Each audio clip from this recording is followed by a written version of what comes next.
Hey guys, it's Woody the Unexceptional Gamer, and I had this idea for a video series where I talk about gaming peripherals. There's an entire industry devoted out there to make you play better, look better, feel better. You know, some advertise they increase your kill to death ratio, and I thought, you know what, I have most of these things. I have a lot of experience with most of these things, and I bet there's a lot of curiosity out there about what works, what doesn't work, how well it works, whether it's worth the money, and things like that. So I thought, you know what, let's do this. So I'm going to start with headsets, and first I'll talk about the general concept of headsets and whether they're useful or not. And then I'm going to move on and show you my individual headset and some of the history I've had with them. So let's get cooking.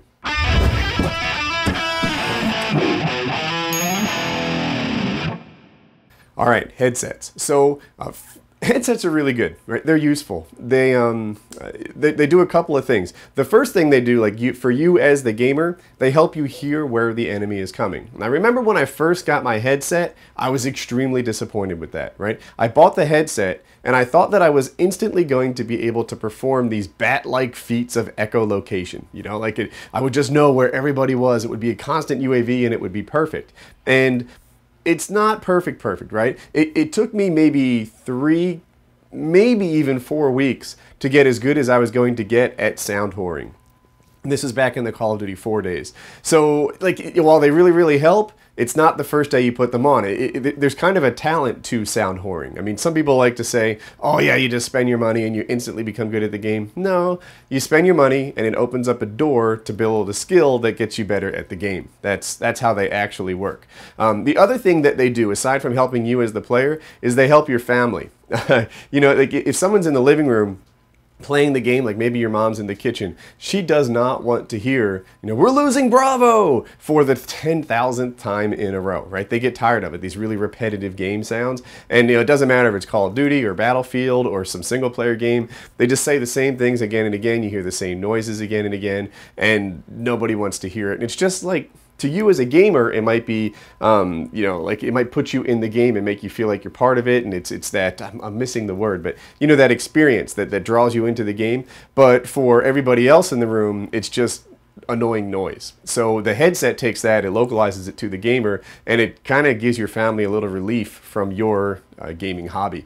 And then, of course, like I said, it helps you detect where enemy players are coming from. In Call of Duty, that's a really big part of the game. Now, I'm not an expert in Battlefield, but I find that in Battlefield, sound whoring just isn't quite as big a part of the game. It's hard to pinpoint why, but I'm rarely like, you know, oh, I know where this guy's coming from and that's going to be a big deal to me. No, it seems like there's just a different way of generally becoming aware of where people are, where people are coming from in Battlefield, than using sound. The other thing, to be Call of Duty specific on this thing, it seems like with each release of the game, sound whoring becomes, at least in public matches, a little less important, right? Back in Call of Duty 4, if a helicopter is up, it was kind of a, I don't want to say an unusual thing, but it wasn't a constant thing.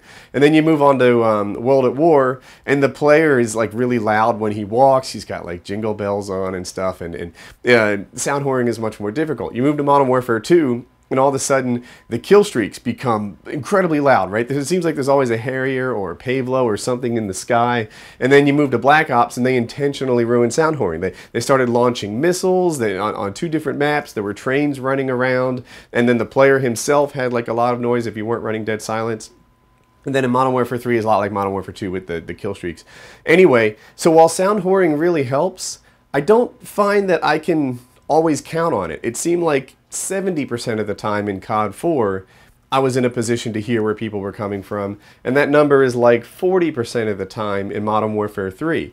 Whereas all the other times, there's either nades going off or some sort of kill streak in the air or some noise-producing thing on the map.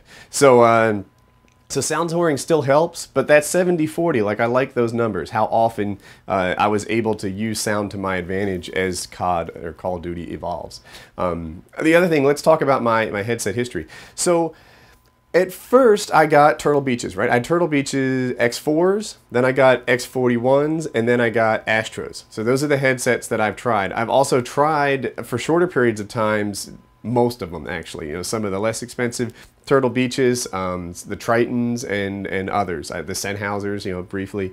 So my experience is you get what you pay for, but not exactly what you pay for. And I want to call out, I'm not paid to do this review, so just so you know. I get free stuff, from like controller companies and headset companies and stuff like that, but I don't, I'm not getting paid to do a review, and I think I could get free stuff from a lot of different accessory companies, so that would never let me taint a review.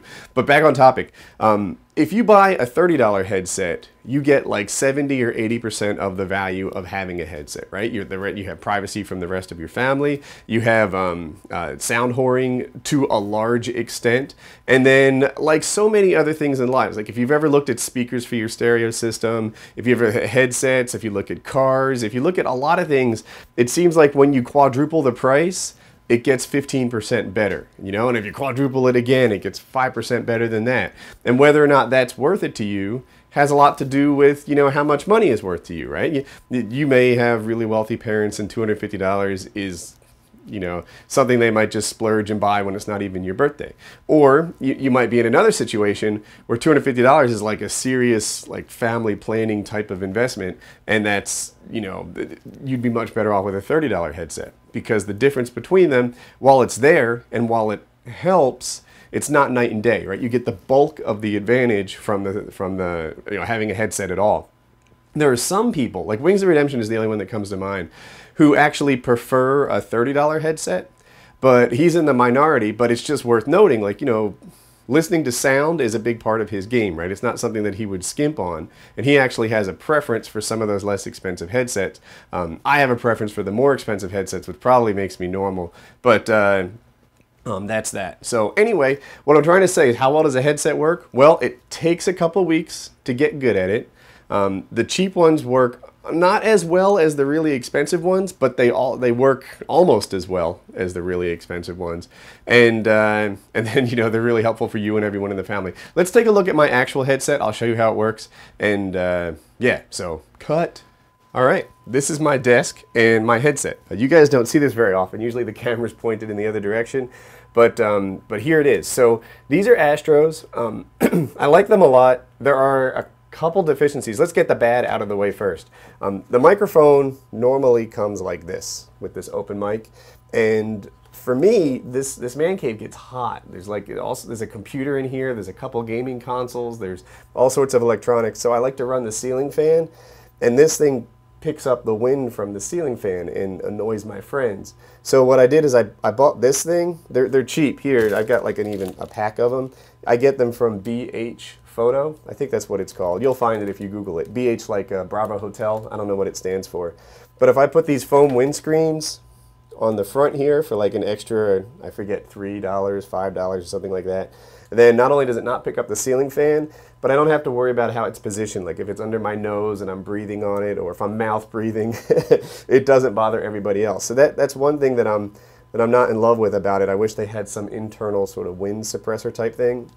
And then the other, just to get the bad out of the way, is the wires. Now, on the PS3, it's a little bit better than the Xbox in some ways, and it's worse in other ways. What's better is that this wire doesn't exist. This wire that goes from the mix amp to the controller, you don't need on the PS3. Instead, you take this USB cable that goes from the mix amp to the console, and on the PlayStation, that will hook it up directly, and it's wired.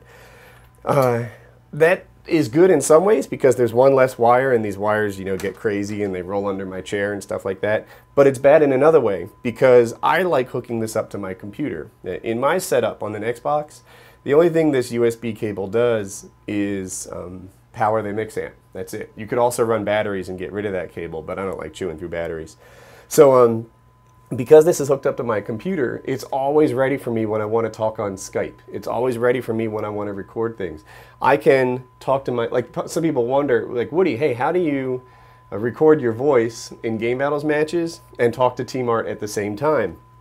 And the answer is this is hooked up to my computer, so I'm recording off the mix amp from my computer, and then I'm hooked up with this wire to my Xbox.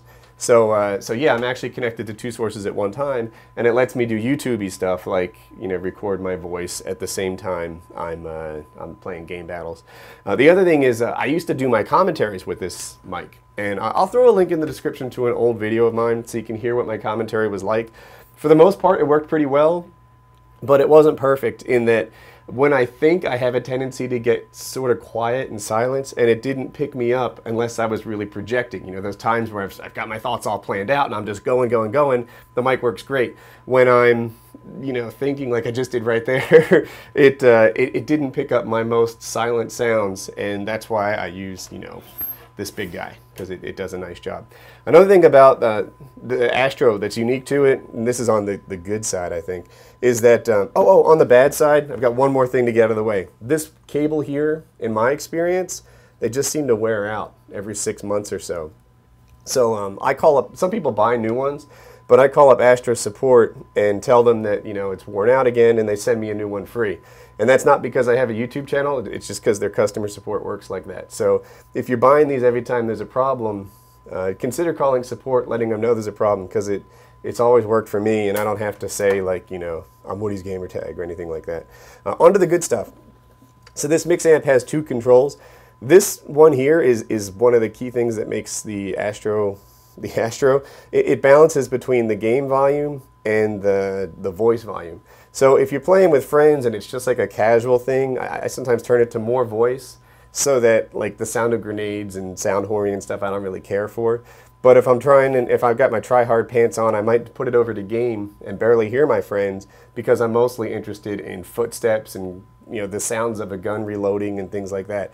If you play competitive, you have to be able to sound whore. It's huge. Now usually guys run dead silence, which takes it off a lot. But you know, even like if they reload, snap, you've got those guys, right? You've heard where that reload comes from. And you need to have that because everyone else has it, and you'd be giving away that advantage. Now, the last thing here is the optical cable. This thing runs from your Xbox or your PS3 into the mix amp. If you're not using the optical cable, you're missing out, right? You're not getting surround sound, you're just getting stereo sound. And that is the difference between a high-end system and a low-end system. So you got to use the optical. It has to run straight through. You can't go from like the optical to the optical in your TV to the optical in the mix amp. It loses the surround. It makes the system worse. So that's how the Astros work. They fold flat so you can wear them around. But if you're like a normal person, like you're not at gaming conventions or something, then you probably will never wear these things off your head. I use mine a ton, probably like 4 or 6 hours a day between all my playing and all my Skyping and all my whatevering. So yeah, that's the Astro system. And I think I've just about covered everything I need to say. So you know, a quick recap. The cheap ones are almost as good as the expensive ones, but not as good. The Astro is one of my favorites. The other thing I wanted to talk about, here, I'm going to put the camera back on me. All right, I'm back. Let me cover that light. The other thing I wanted to talk about was the like the different headsets on the market. It seems like everybody, back when I bought the Astro, I felt like it was the only really high-end headset on the market. This was like 2009. But since then, I feel like Turtle Beach has made some really high-end ones. Sennheiser makes a high-end one. Triton makes a pretty good headset. Although, in my experience, the Triton headset doesn't seem to be as durable as some of the competitors. It always breaks in one way or another. And then I forget who I've left out. And SteelSeries, they make a high-end headset. So it seems like everybody makes a headset that works for, you know, competitive gamers. And when I go to MLG events, while the Astro is the most popular, there are guys at the highest level wearing things other than Astros too, which tells me that, you know, Astro's not the only game in town. It's just sort of the one that a lot of guys go with. And then, like I said earlier, you know, if you don't have the budget or the interest in a $250 headset, then you get most of the benefit at the low end. You know, 80% of it, it's just not quite there at the very top. Wireless. So I haven't tried a wireless system in a couple of years, you know, maybe 2 years or 2.5 years. When I got my first ones, they worked okay, but they hissed a lot. And then they were the X4s. Then I got the X41s, which switched to the more current RF technology as opposed to infrared. And in my house, it didn't work at all. There was like a really loud click, like every 30 seconds, followed by like 2 seconds of silence. And it was every 30 seconds. You could watch the second hand on the clock. Dog noise. You could watch the second hand on the clock, and boom, at the right second, it would click. And what was happening is it was shifting from like one radio frequency spectrum to the next, and every time it did that, it was a really ungraceful, if that's a word, recovery, and it was just dreadful. Now, I've been told that the newer ones work better in, you know, what I'll call high electronic environments, but I haven't tried the newest Turtle Beaches. I just know that they've been continuing to work on the problem since then. So yeah, I hope that we've covered it. I hope you have a good idea for how headsets work and what they do for you. And yeah, oh, let me know if you like this series and what you'd like to know about next. You know, do you want to know about gunners, control freaks, the SCUF controller? And I'll make the next video one that gets a lot of feedback in the comments. So I hope you guys like this and have a good day. If you're still here, then maybe you liked the video enough for me to earn a favor from you. I got involved in this dancing competition. Everyone knows Team Gamertag wins the dancing competitions. So if you could go to Dance On, there'll be an annotation on your screen, and click on me and vote for me, then that would mean the world. So this is what it looks like. Dance On is a YouTube channel, and they make video games. If you click on Woody's Gamertag, and I'll be moving around, it's random, and give me your thumbs up. You can do this once a day, and it will help me get to the second round, where is that? You can't win the whole thing without making it to the next round. So Team Gamertag, baby, let's do this.